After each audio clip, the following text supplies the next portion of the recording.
The twin moons of Rixel hung low over the battlefield, two pale eyes watching silently as smoke drifted across the ruins.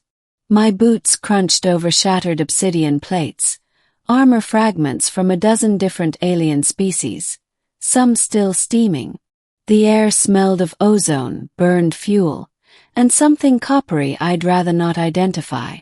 My squad had been deployed to retrieve data cores from a downed Dominion vessel. It should have been a quiet cleanup mission. Come in after the dust settled, grab the intel, get out. But the Dominion rarely left their messes unattended. Especially not when she was rumored to be nearby. General Vekas, the Blade of Empires, the undefeated warlord of the Dominion tribes. A towering force of nature, brutal, brilliant, unstoppable. The kind of warrior soldiers scared themselves with around campfires. Rumor said she could slice an armored carrier in half with her bare hands. Rumor also said she collected the skulls of anyone who stood against her. So naturally I hoped she was very far away. But luck had never been fond of me.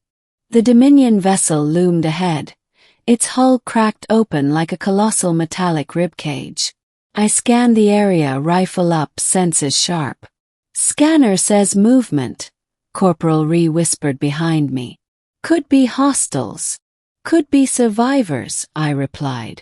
Same thing, sir. She wasn't wrong. We approached carefully, stepping over debris and scorched earth. The doors of the vessel were bent outward as if something inside had exploded, or forced its way out. I swallowed, tightening my grip on my rifle. Inside, flickering lights revealed mangled hallways, loose wires dangling like metallic vines. The shadows moved strangely, twisting with the ship's dying power surges. Then I heard it, a low metallic thrum, almost like a heartbeat. No footsteps, heavy ones, coming straight toward us.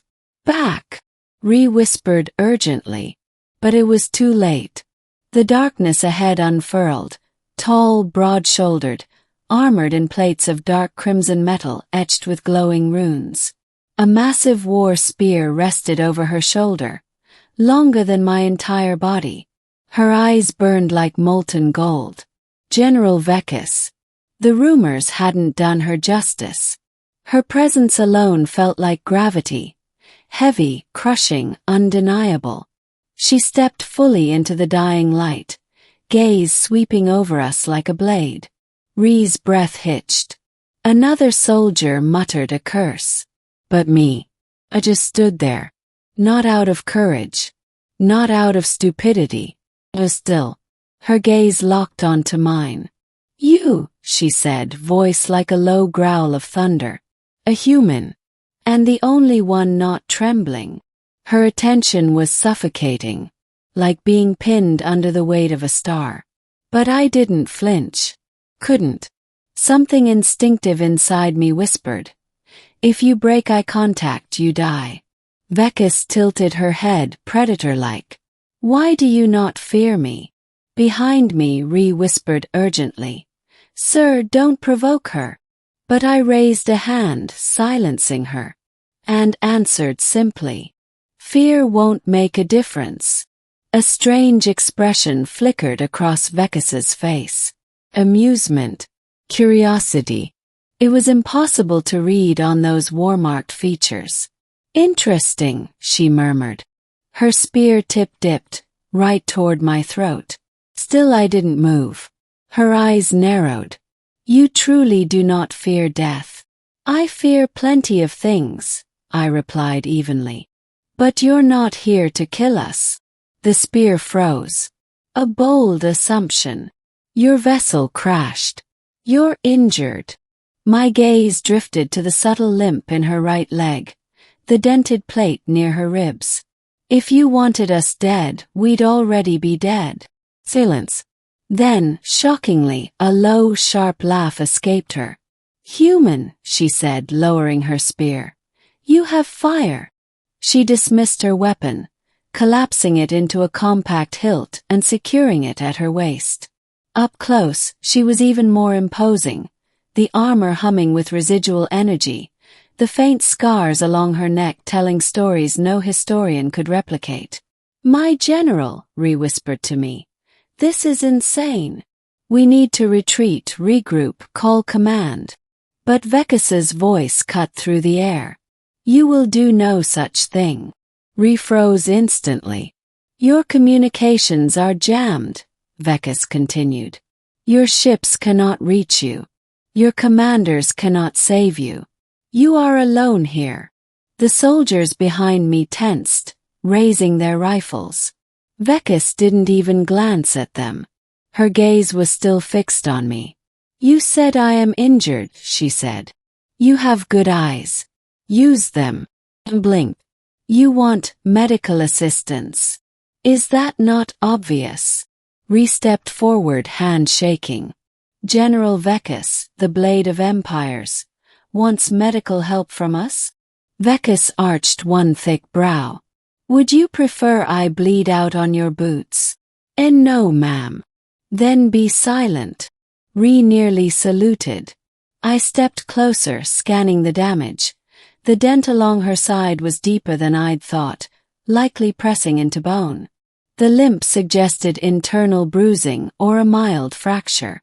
The Dominion armor was fused to her skin in places, possibly from the crash's impact. "You need extraction," I said. "We have a medic." "No medic touches me but you." That caught me off guard. "Me? You are the only one here with a spine." My squad collectively looked betrayed.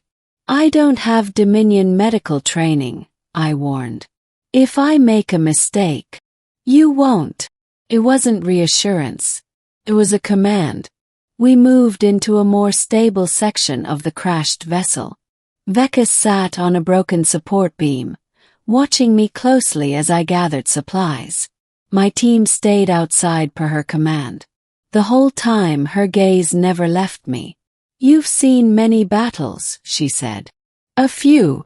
You do not move like someone who has seen only a few." "What makes you say that?" Her lips quirked. "You don't treat me like a monster." "I don't treat anyone like a monster." "That," she murmured, "is where humans differ from most." I knelt beside her, examining the armor. "I need to remove this plate. The armor is fused." I noticed. She watched me, curious. "Are you afraid to touch me?" "No. Most are." "I'm not most." Another low laugh. "So you keep reminding me." I pried open the damaged plate, careful not to cause further injury. Beneath it, I saw the bruise spreading across her side. Dark, iridescent, almost shimmering. Dominion physiology was complex, but not incomprehensible. "You fought hard," I said. He scoffed. "I always fight hard." "You fought alone. Does it matter?" "Yes." Her golden eyes burned into mine. "Why?" "Because fighting alone is how good soldiers die." For the first time she paused. Then she said softly, "No one speaks to me like that. Get better friends." Her laugh was sharper this time, almost genuine. "Human, you are either incredibly brave or incredibly foolish. Usually both." She allowed me to stabilize her ribs, apply sealant, and reset the armor's alignment. All the while, she never once flinched. But she did stare. Intensely. "Why are you watching me like that?" finally asked. "Because I do not understand you. Most people don't." "No," her voice softened. "Most people are easy to understand. But you stand before a legend untouched by fear.